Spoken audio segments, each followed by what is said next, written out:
What's up guys, welcome back to Fancy Goldfish Fanatics. Today I'm going to show you how you can set up a super cheap budget goldfish aquarium. So make sure you stay tuned to find out more.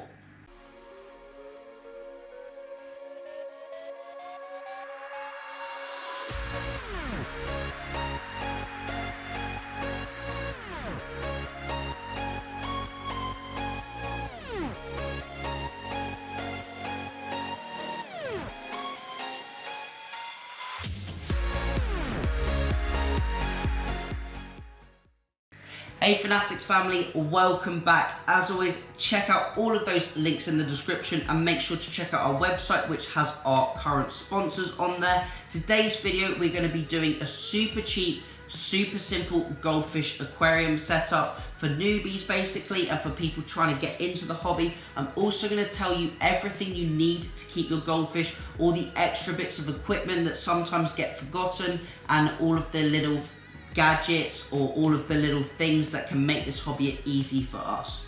So first of all, we're going to start with the equipment and then we'll focus on the setup and then how to introduce your goldfish as well. So firstly, we need a few major things and the first one would be a tank. Without that, we definitely can't keep any goldfish. Now there are lots of different tanks out there, like a few of the ones you can see on the screen now, and many of them are super expensive for not much water volume. A good starting size tank for goldfish is really around that 40-gallon mark, but I would definitely go with a larger tank, especially if you're a beginner.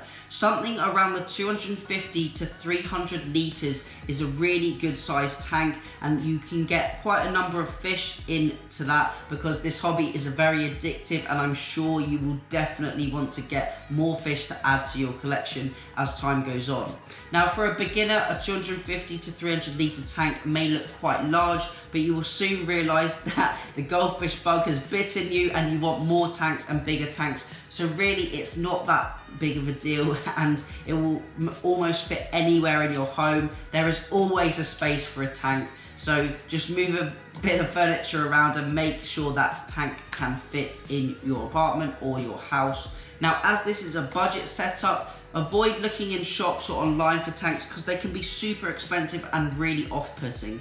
You can check out Facebook Marketplace or eBay for second-hand tanks and you can find some absolute bargains on there. There are so many tanks out there to be had and second-hand tanks really don't hold much value at all. One thing to do when looking at a tank, it doesn't matter if it's too dirty. I've bought many tanks in the past that have been absolutely filthy and dirty, but you really want to check that glass, especially the front pane. You want to make sure you have at least one major pane of glass that is really scratch free and doesn't have too many deep scratches on it.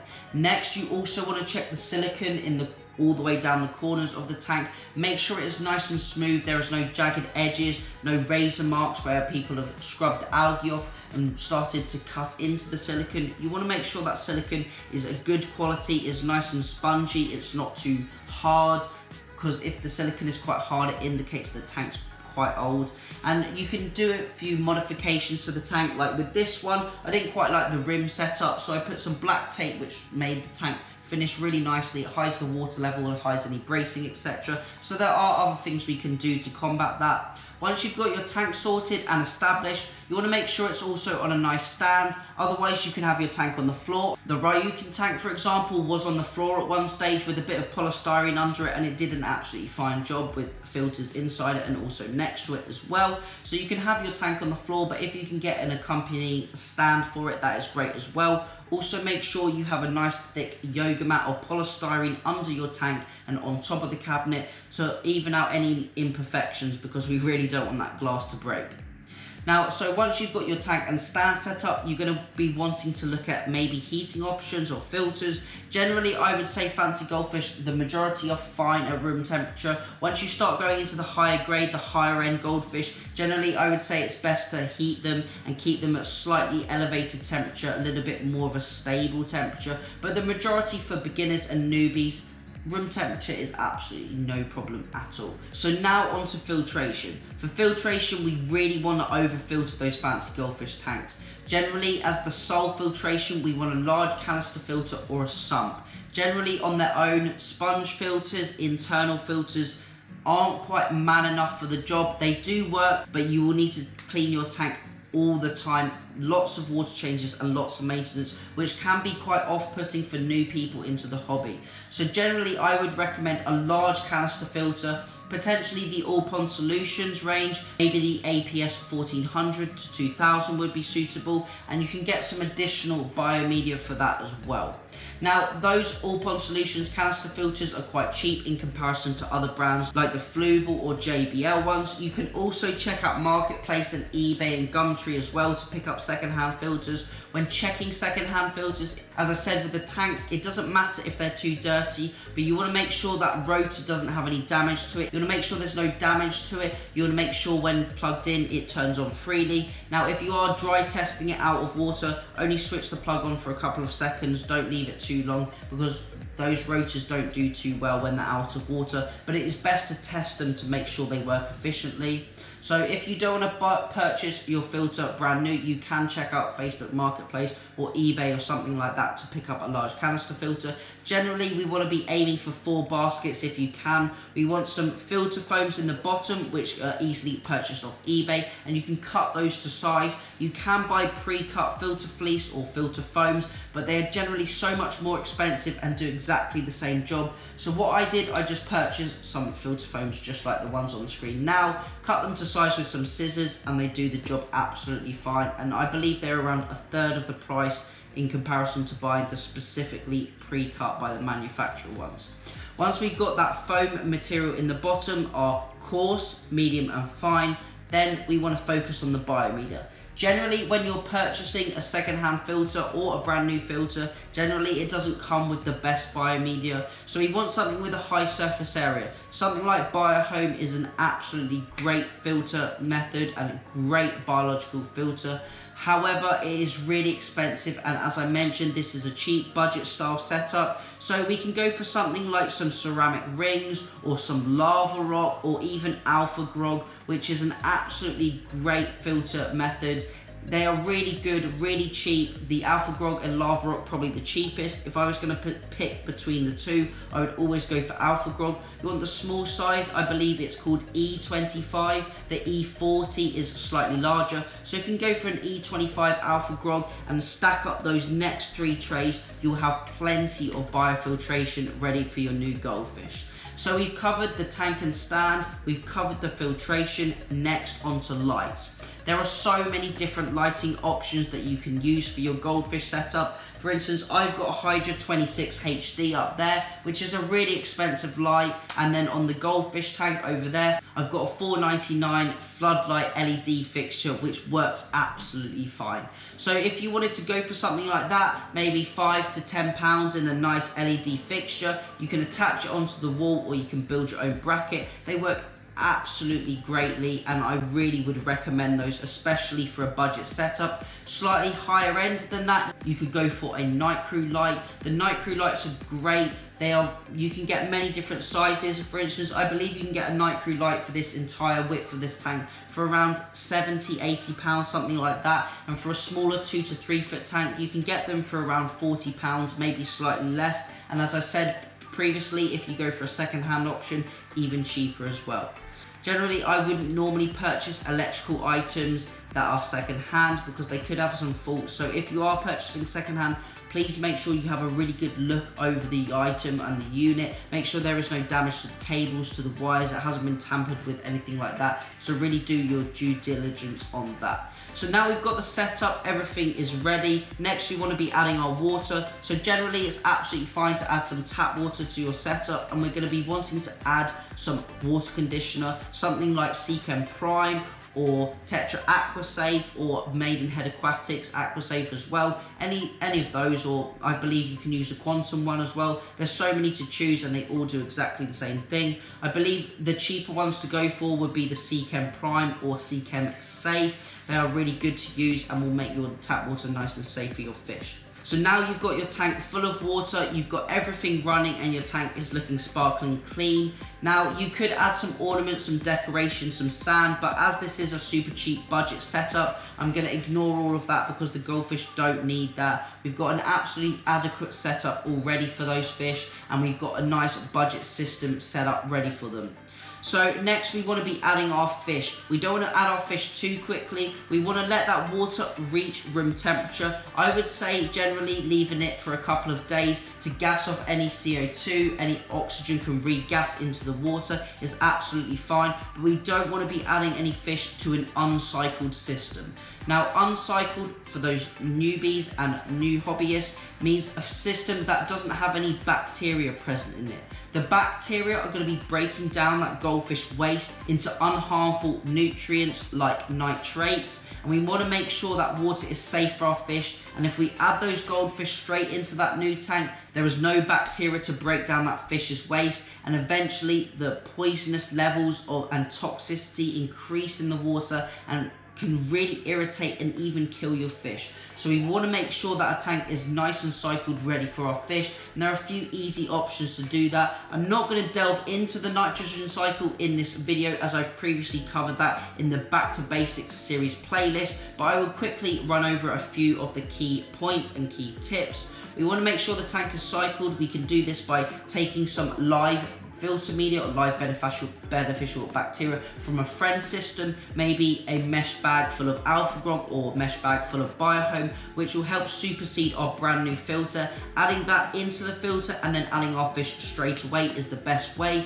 If you're adding that already seeded bacteria into a filter without any fish in the tank, after around 12, 24, 36 hours, that bacteria will be dying off as it has no source of nutrients and no food to feed on. So if we are adding some live bacteria from a friend's system, we can add that into the tank and then our fish straight away. There are many bottled bacteria additives online and in shops you can buy, but I would say the majority of these do not work and do not cycle your tank. However, there is one definitely I've heard so many good reviews on. I haven't personally tried it myself, but I believe the Nitrico or Nitreco, also linked to the Tropco, is a bottled bacteria, a bacterial goop that you can add to your tank and instantly cycle your tank.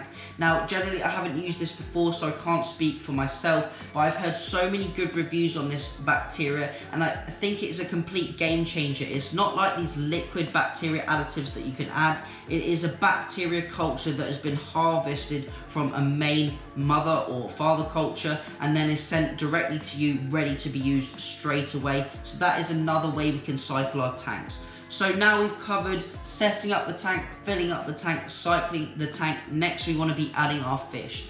Generally, when adding your fish, please take your time. Don't add too many at once, and don't go to the store buying loads of fish at once, because it will definitely have an impact on your bacterial load and the filtration levels in your tank.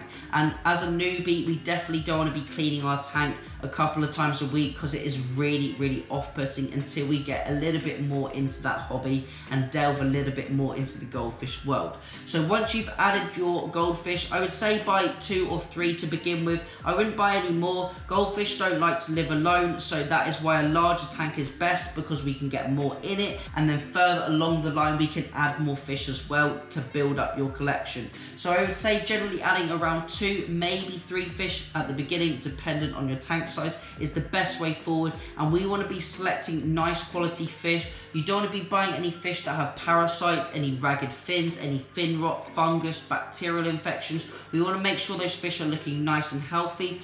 If you want to know what to look for in your new Ranchu, Ryukin or Oranda, then you can check out the Back to Basics series playlist, where I've gone over the goldfish qualities, what are the positives, what are the negatives, and what you should look for in your new fish. So if you want to check that out, I can put a link up here in one of the corners for you to click on and know what to select for in your new goldfish. So I hope I've covered every area of setting up a new budget system. We've got our tank set up, we've got our fish, and we've got our water all set up ready. So now you can enjoy your fish. Next up, we're going to be speaking about maintenance very briefly, and then I'll wrap up the video, and if you've got any questions, you can leave them down below. So now we've got a new fish in our tank, everything is fully set up and functioning. Next up, we want to be cleaning our tank.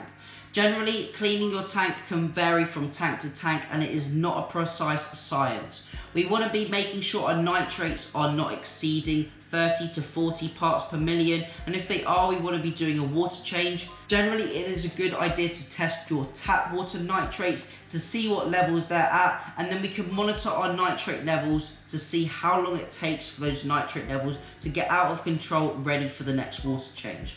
By doing that often and regularly, you will soon be at one with your tank and know approximately when that water change needs to happen. You will see the algae starting to build up a little bit quicker, maybe the fish are a little bit more lethargic, and you'll sort of know. Generally, doing a water change, around a 40% water change once a week, 20, even 25% is absolutely fine, and it's best to do them more often in smaller amounts rather than huge water changes very sporadically.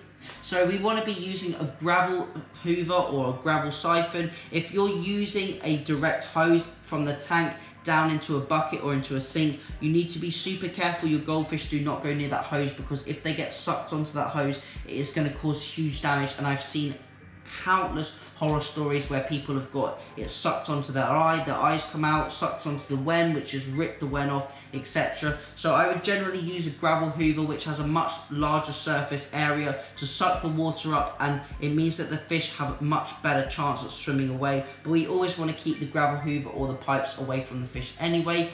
Drain between 25 to 40% of the water out of the tank. You can turn the filters off, any heaters, etc., and then drain that into buckets. And then when you're going to fill up the tank, the best way to do it is to make sure your water is a similar, if not the same temperature as the tank. Put that into buckets or a vat or a water butt, for example. Make sure it's treated with your dechlorinator, and then you can pour it in or pump it in. Now, you can go direct from tap into the tank, but the best way to do it personally is to put it in buckets and dechlorinate it, or into a water butt. That is the best way to do it, making sure that the temperatures are matched, making sure it's fully dechlorinated. But there are many hobbyists who put it straight from the tap into their tank and add the dechlorinator as well. But I'm just telling you what I would say is the best method to do. Doing those water changes once a week and keeping up with that regular maintenance will mean it doesn't take you too much time. It might take around 10, 20, 30 minutes to do that once a week. But if you're leaving it to 2, 3 or 4 weeks, the maintenance can become quite a lot more and a little bit boring and tedious to do when you're really having to clean out a really dirty tank. Your filter maintenance and regime can completely depend on what filter you're using. Generally, I would say for canister filters, between 2 and 4 weeks is the general rule of thumb if you've got quite a heavily stocked goldfish tank. If you've got, say, a 400 litre tank or a 300 litre tank with only 3, 4, 5 fish in it, then cleaning your canister filter out every sort of 6 weeks is probably norm. And I would say on my tank, I've got 5 Ryukin in 325 litres, and I'm cleaning that canister out maybe 5 to 6 weeks, and it is not too dirty. So, but that completely depends on the stocking level and the amount of food you're putting in the tank. So I hope I've covered everything for our super simple budget goldfish setup. We've got our tank, our stand, our filter, our light, and also our fish. As I said, if you guys have any questions or comments, leave them down below and I will do my best to answer them. I really hope I haven't missed anything out. I've covered all of the cleaning and filter regime and all of the setup as well. So hopefully that has provided a well-rounded video for you guys. Hopefully if you enjoyed this video, sorry if it was quite long and boring, I do apologise. I just wanted to make sure I covered all of the details. If you do want your goldfish tank featured on the channel, leave a comment down below or email me at fancygoldfishfanatics@gmail.com. That email is also in the description. As always, thank you all for watching. Remember to keep those water changes up, and happy fish keeping.